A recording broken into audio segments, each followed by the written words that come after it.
So, to finish up and sum up what we began,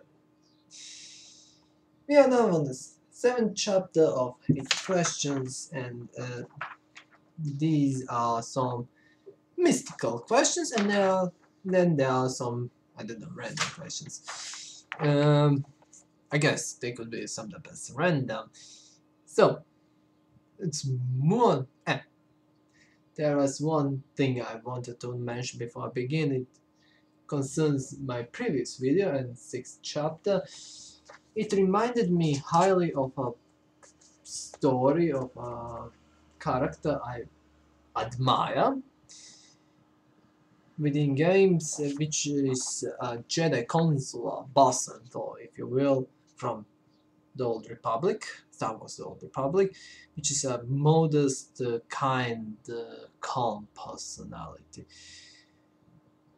And which is kind of what I would want to be if I had an honor to become a Jedi. I just wanted to say that, so full light side and stuff like that. I'm always for the light side. Can't even stand the Empire. Too much materialistic outlook, and people are treated like tools, which they are not, and stuff like that. I just wanted to mention that because it is important to understand me. So that's that. 7th chapter, first question. Do I like surprises? No. I know that surprises do have two polarities. Good surprises and bad surprises. So a good surprise would be winning on a jackpot, but in a long run it could prove to be a bad surprise. Actually, because you would lose your backbone, you would lose your zest for living, and you would lose a lot of things which you took for granted when you didn't have such an obscene amount of money. And a bad kind of a surprise would be when a loved one dies, which is tragic. Trust me, it is tragic. But it turns out it is actually a good thing in the long run because it strengthens your personality, it makes you stronger, and you will have much more use out of that than out of winning a jackpot, a lottery, if you will. And I hate surprises because if it happens, I do not know how to react, and I do not know if I did something wrong or whatever. It's I don't know, do not like not no surprises. Please, no surprises. Um I severely dislike random stuff as well. Random stuff just, yeah, make my stomach churn, to be quite honest. And I dislike adapting if I can just do it how a normal person should. In a quite nice, tidy manner. Like, say, in a game, I severely dislike those ARAM that would say all random, all mid in mobile games, like League of Legends and stuff like that. I severely dislike ARAMs, or when random number generated effects in games overall. I dislike when I manage to obtain something via luck or something like that. Dislike those things, everything concerning luck, randomness, surprises, things like that. Like, no, just go away. Shoo you past. Second, do people change, and how do they change? Are the changes visible? Well, people change gradually. They do not change, I am a person A and now I'm a person B. because the life influences a person constantly, the very first things that will be changed are small things, micro things, really, and they will add up and they will start changing more macro things, more visible things. But there needs to be some kind of a time multiplication in order to for those changes to come to the surface, so to speak, and stuff like that. Yes, they are visible, but as I said, then the time needs to pass before you will be able to see them. Unless a person is either unstable, sick, or just pulling your strings by acting randomly. Um, and how do they change? They change based on the third Newton's law of physics: action, reaction, action, reaction, action, reaction, and that constantly changes your angle within which you look at a thing ever so slightly, and those slight shifts add up.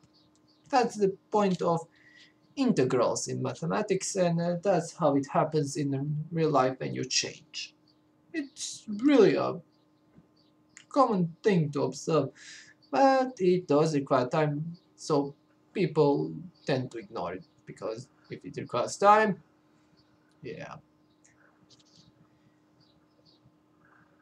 Do the Third question: do the things constantly happen because of a better future, silver linings, and stuff like that? Yes, I can find a silver lining within most everything. Do they happen because of a better future? Well, that depends how you define a better future. Because as I said in the first question, one thing is a tragic occurrence, but it builds up character for the years to come. The other thing is almost ludicrously good, but it's too much of a good thing, really, and it does cost you your future. So, yeah, choose.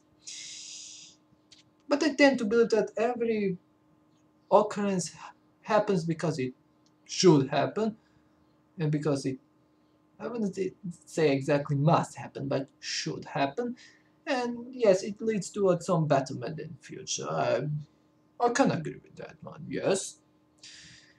But if it does not lead to a better future, I can see where it leads to. It's not so difficult, especially if you listen to people around yourself, which are perhaps more well versed in such matters. Like if you do not follow economics closely, you can listen to some analyst on telly or something like that and form your own opinion where a thing is going. It's really not difficult. Why? And yes, silver lining everywhere. Fourth, can I for can I forecast events? Are they real? Well, to be quite honest, I was able to forecast various things based upon measurement of things involved within. And if I'm and I'm perhaps even more accurate if I measure my feelings for such a thing. Yes. It's not difficult at all for me. Are they real? Well, from what I experienced, yes, they are. So, are they always real? What is always 100% doubtful? Who cares?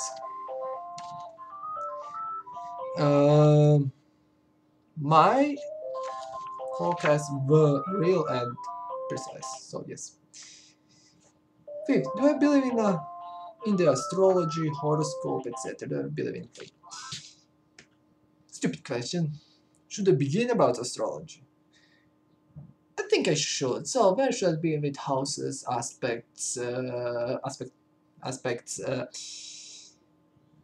houses, house systems, planets, minor planets, major rares, rare aspects like Grand Trine, stuff like that. Yes, should I? Should I? And I'm very good with it. Do not test me with that. I can surprise people with the accuracy of a response. And here is a thing about the astrology. Sun astrology, which is featured in newspapers, where it says that, I don't know, every Cancer will feel like X, Y, and Z, and the health will be A and B. That's crap. Absolute crap, rubbish, and idiocy. Do not feel bad about pointing it like this. Yeah, that finger. What? You thought I would show the third? What's the difference? A finger's a finger. But natal astrology, synastry, psychoastrology, etc., etc., etc. Well, them are those things strong and complicated. Even to understand them, it takes at least a year. Come on. It's not real, it's on the level of mathematics. Because it does include a lot of mathematics. But because there are loads and loads of programs which calculate zeniths and ascendants and stuff like that, today you do not have to try hard, but or you can. But before you needed to be very, very apt in mathematics in order to be apt in astrology, and it's so goddamn difficult that it's so goddamn dimensional that a lot of people just dismiss what they don't understand. I do not know why. Even if you do not understand the theory of relativity, and if it can't be proven, which maybe it can be, Large Hadron Collider, what's its name? CERN.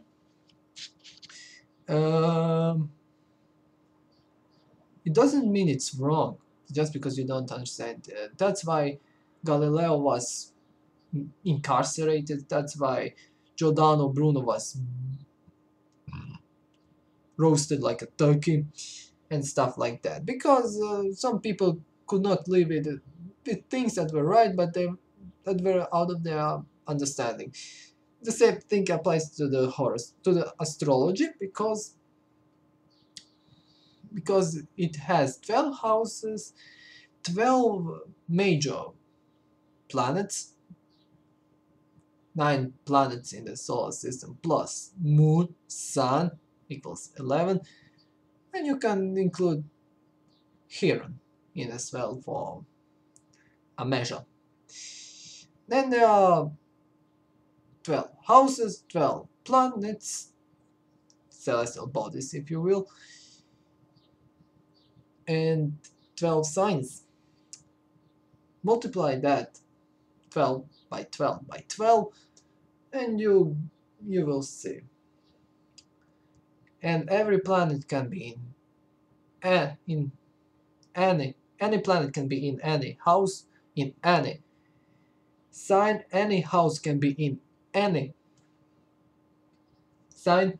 It's really ridiculous. It has some 14,500 dimensions. Imagine that. 14,500 dimensions. Meanwhile, mankind struggles to draw a 4D, which means four-dimensional thing, and astrology has 14,500 dimensions. So of course people are going to dismiss it because it's really difficult to understand. But if you try and if you go bonkers somewhat, you will be surprised. No, you are going to be surprised. Do I believe in fate? Fate. In faith, I do, and in fate, I guess I do. Things happen for a reason. I do believe that they happen for a reason. Yes, I do believe in it. Actually, anyhow, there's this funny anecdote that always comes to my mind when this topic comes up. So, it's about Star Trek Enterprise. Admittedly, the worst show of the series, but whatever. So, if I remember right, the Trip Tucker and Malcolm Reed were in engine room, and they were talking about fate and girl and intervention of fate because of all that temporal Cold War mumbo jumbo and stuff. Uh, so they were talking about this topic. I'll paraphrase it. So I think that don't know who told anything to whom, but I didn't watch it for I don't know 6 or 7 years. God damn, the time flies. So they were talking about those chance meetings with the fated one of a opposite gender, if you will. Um, and it went like this. So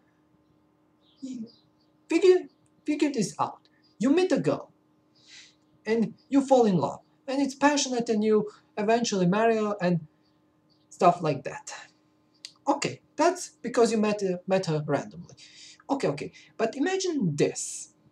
What if you stumbled upon a book somewhere where your fate is written, and you knew that you would meet the exactly that girl in exactly that occurrence in exactly that area in exactly that time? Would you still continue your relationship with her just because it was written somewhere and it was fated? Well, this anecdote just proves it. I don't care if it's written somewhere. If it's bound to, or fated to be happen, it will happen. And I do not care. Even if I... But it would be nice for me to know. Uh, this like not knowing stuff. And bumbling like through the dark tunnel or something. And stumbling on a xenomorph egg. Oh god damn, those are ugly. Yeah. I don't know what you people think, but those eggs are extremely balding. Congratulations to whomever thought of such a psychotic, crazy thing as an insect egg of a size of a human. GG. You are really crazy, mofo. Yes, I believe it. Sixth, what is time? How does it flow? Can a time be wasted? Time is... I don't exactly know. I should have looked that up in the dictionary, to be quite honest. And I did not, so I'll have to improvise, and I see it's like that. So, a time is a sequence of events that happen one after another, I guess. But I also believe that even if it is a part of nature, that it's kind of human. It's kind of human invention because it's just a string of events, uh, more or less. And humans thought that they need to measure time, like because of whatever reason. Um, so my final answer would be that the time is a string of events that happen one sequential, one after another. How does it fly or flow, whatever? It just does. It's you see, it's like a river.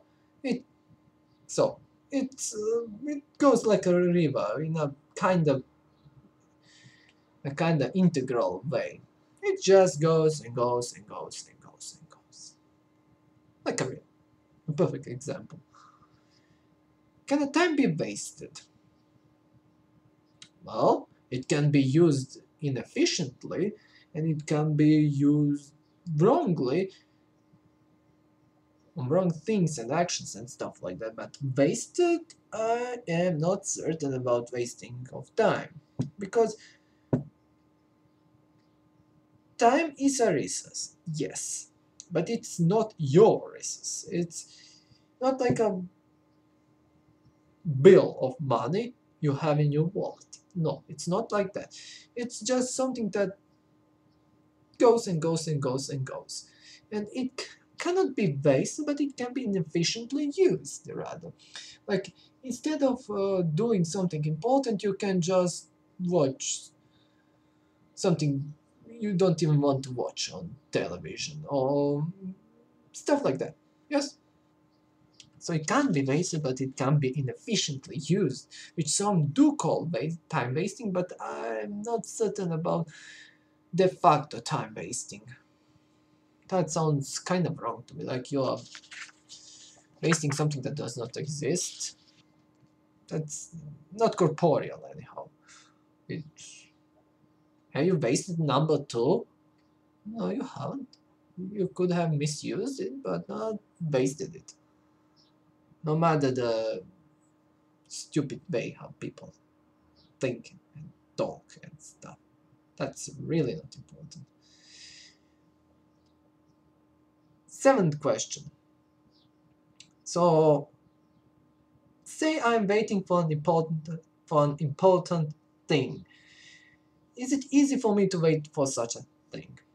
What if I'm not? What if I don't know when it's supposed to happen? Yes, I feel when I'm waiting on something, I feel almost every second passing, and I like time temporal efficiency. I'll say it like that. It sounds fancy, but it's what it is. Temporal efficiency, which means that uh, uh, an action occurs in exactly right moment when it should be. So if uh, so if we so if I struck a deal to meet with someone on the main city square at I don't know 1600 hours, it's at least polite for both of us to show then and there. Yes, and it's not easy for me to wait for an important thing like when I'm when I go to a job interview and I'm supposed to wait for their response or the lack of the same. When I'm supposed to wait for someone's evaluation or some reward or stuff like that, it's not easy for me to wait on important things. I, I almost feel every and any second passing. So no, it's not. Um, and if I do not know when it's supposed to happen, well, the funny paradox is that it will only multiply the magnitude. It will only multiply the magnitude because I will be actively trying to predict or logically or emotionally or whatever, predict when it's supposed to happen, and it focuses my attention on that, waiting even more. I severely dislike waiting. Waiting is a waste of time, and I hate waste of times. I hate even that conjecture, waste of time. It's horrible when you are just supposed to wait for someone to send some papers to someone so he could bank off or something. Just fuck you, just stop being inefficient and wasting time. Fucking idiot. Sorry about that, that's from my experience with my country, so yes.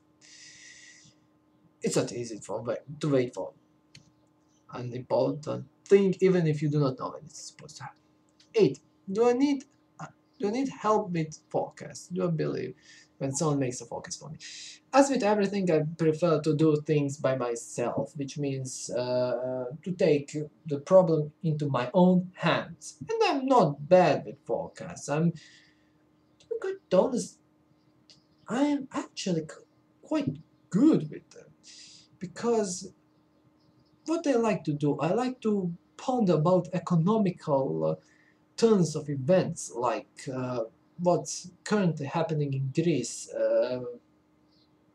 all those teleconferences and the turbulent state of European Union and stuff like that. I like to think about those things. I also like to kind of predict the results of football games, like, I don't know, Arsenal and Sunderland are playing. Not what will be the result, but what will be the outcome rather, and why.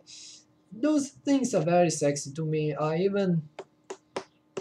I'm proud of myself because I was able to predict who will fall out of French league, Ligue 1, if you will, for the third year in a row.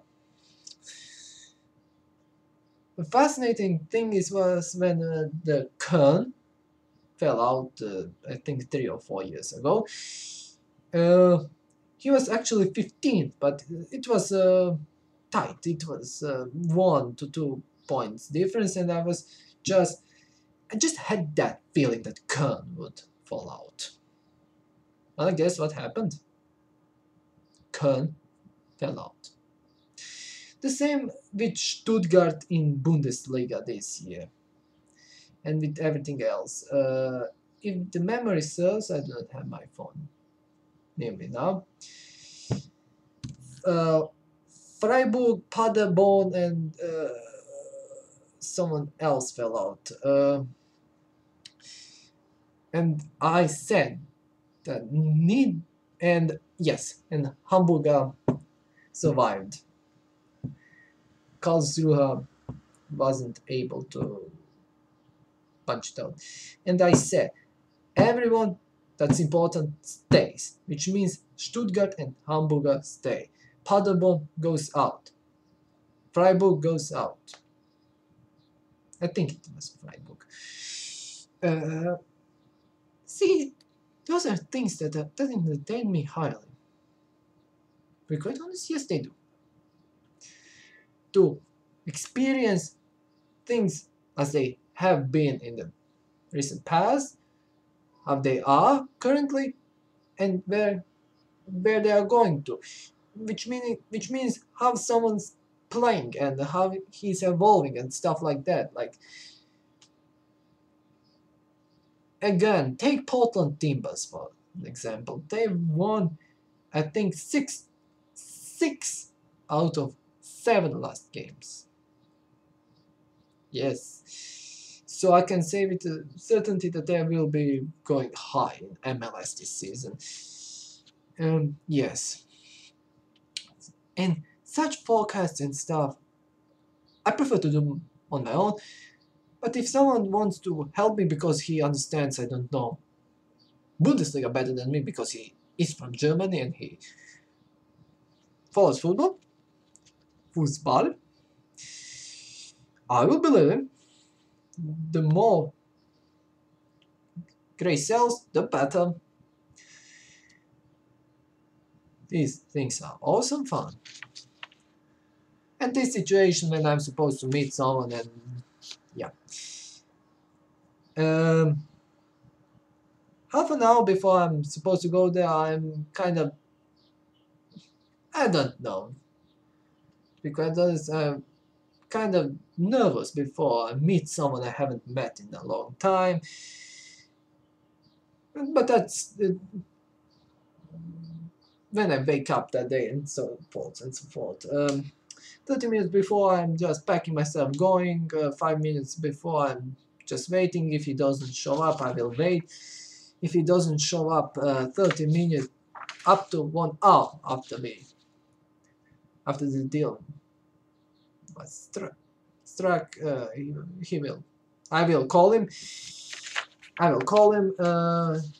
Inquire what's wrong. If he doesn't answer, then 2 hours, 2 days, and so forth go to waste. Well, it isn't the first time. I will not be feeling nice, not because I was taken for a fool, and I wasted my own good time, which I could put to more serious, better things. Even if it is just wasting time on my own, it's at least on my own, because someone had the goal to be so obscenely inappropriate. Anyways, I'll say. Moving on to the 8th chapter, the final one. First question. What's the meaning of life? Is it the same for everyone? What? I guess that I could pull a Monty Python. Yes. The meaning of life is to enjoy yourself, to read a good book every once in a while, and to cherish your close ones and your health. That's that. That should be equal for everyone. But I just pulled it right straight out of Monty Python. I really don't know. What a stupid question. How to make people happy? Depends what makes a person happy. And then you just do what makes him happy, provided you are able to fulfill that requirement. That's that. What can I say? Third,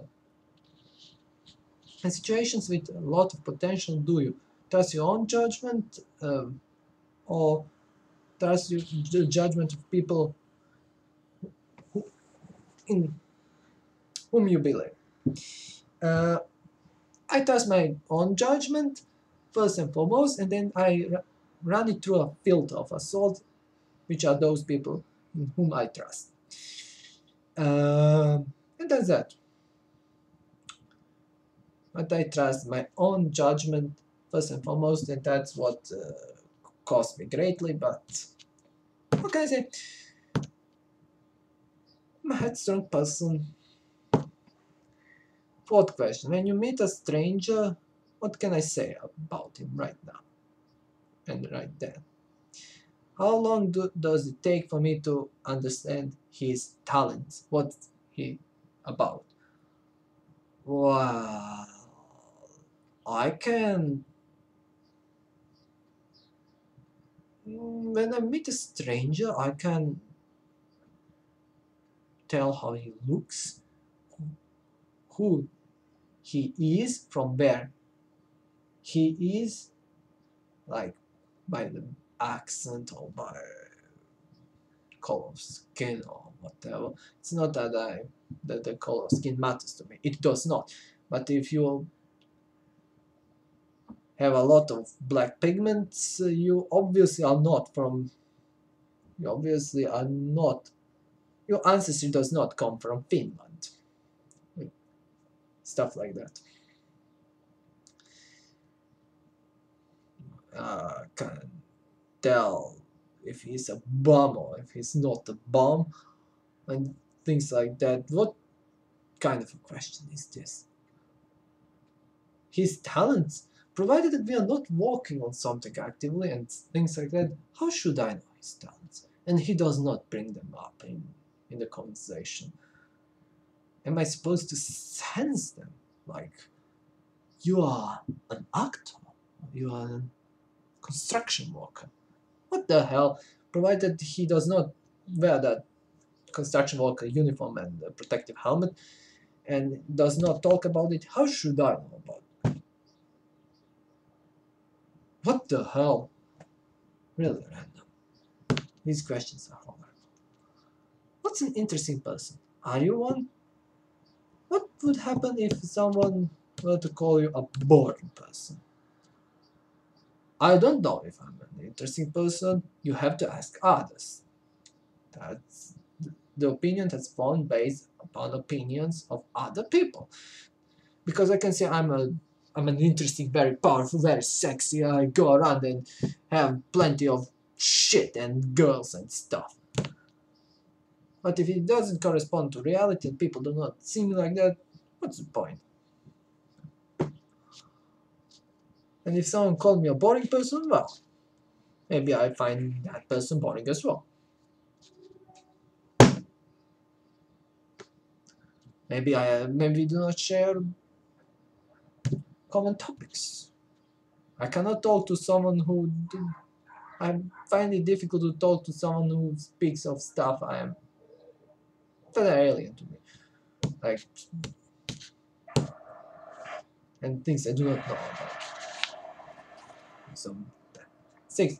Which opinions of close persons seem fair, unfair, weird, insulting, hurtful, blah, blah. But do not pay attention to that. I just dislike when someone's making you do things you shouldn't. You don't feel like doing, like, they're not important to you and someone's nagging about that. That's just that and nothing else. 7th, do I daydream about what? No, I do not daydream. I kinda can fantasize about things I experienced and works of fiction that I encountered and things like that. But I do not passively daydream and vulgata and stuff like that. But I do have a powerful imagination, that I do. It has to be said. 8.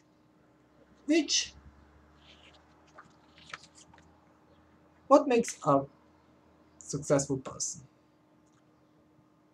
Persistence. Persistence to overcome any obstacle. First. Second, a bit of a good luck actually. Because if you don't have any luck, you will be fucked up. And you will not be able to become a successful person. So persistence, luck, and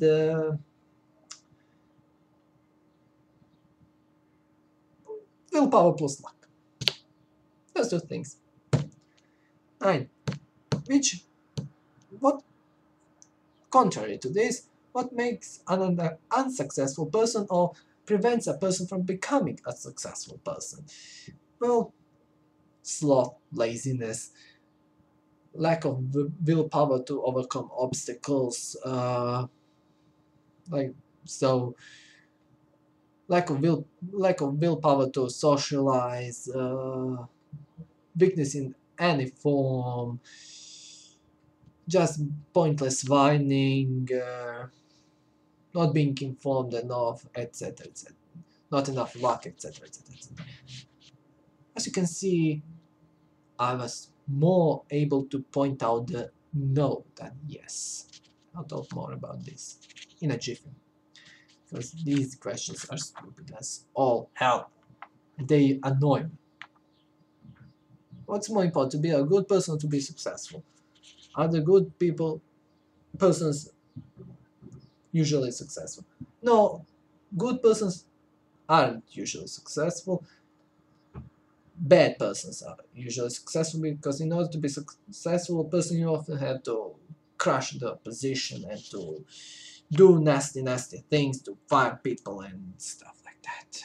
Donald Trump didn't become Donald Trump by being a polite and understanding man, was he? And it's more important to be a good man, because if you are just a successful man, it reminds me of that video where that guy does social experiments, and when he impersonated a beggar, and instead of asking for money, he gave money away, some $5 or so, and that guy with a C-class Merc was just, I would punch that muffle, but no, I would not punch him, I would just smash the bonnet of his C-car and stuff, and then he would have a C-car, C-class, and if he would try to do anything, then neither would his black American help him. Pointless prick. That's what happens when you are successful but not a good person. But if you're a good person and just a manual walk or something, that's exactly what's required. Better be good than successful. Because being good is what is being human all about. Success, money will fade eventually. This greed which began in 21st century will fade eventually. And goodness, kindness, and will to walk will triumph once again. That I guarantee you. So, with that said, observation on these questions, 7th chapter was just awesome, and those are things that I do not only find easy to correlate to, but they are something that I actually spend quite a lot of time into. Like seeing things how I feel they should be. Those are the things that I often say optimization of a game or something, when the talent tree is not in the right order and stuff. I find that very fun and very entertaining. Those were very good. 8th chapter, on the other hand, was a total bangfest. I do not understand it. I do not care to understand it. It's just a waste of a fucking time, and it can go rot in the hell. So, this is the final video. I will just review Rainings, some of my thoughts in 10 to 15 minutes video. They're good, but they could not be important. I will just do that, and this is overall the last video of the series. You have seen everything you need to see to form a final conclusion. I have my own, which could be provocative and something that neither I nor anyone else thought actually, but we'll see if it is so, and if I am as good at predicting stuff as I think of myself I am. Yeah, so well, that's it. On to the raining video and some further endeavors. All the best.